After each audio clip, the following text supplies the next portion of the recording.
everybody, welcome back. Thanks so much for stopping by. I appreciate it.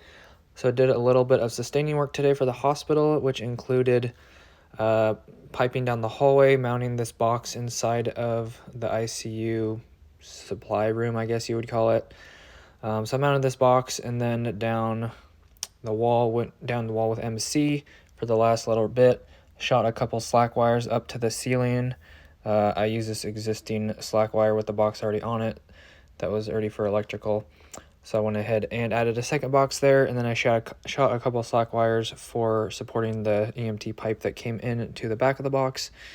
And then this MC, I did zip tie it down to this slack wire that this other box is hanging on, but at this exact moment in time it was not, at the sake of recording this video.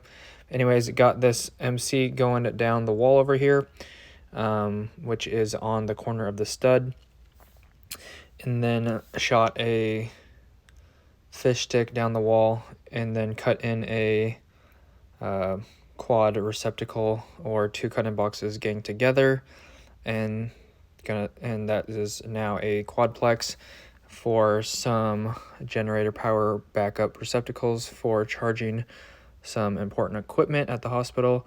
So worked on that, and then, like I said, took the containment cart down the hallway and piped into this room.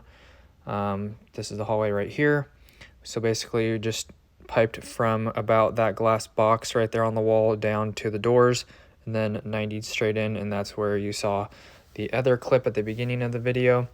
And then the other part of the pipe goes down into this panel, and we are using an existing raceway up into that wall in the hallway on the right side, and then I tapped off of it with the new 1/2-inch pipe and then into the room, which you saw. But anyways, that's it for this video. Hopefully that made sense. Anyways, I will see you guys tomorrow. God bless. Have an awesome rest of your day. Thanks for watching. Love you guys. Peace.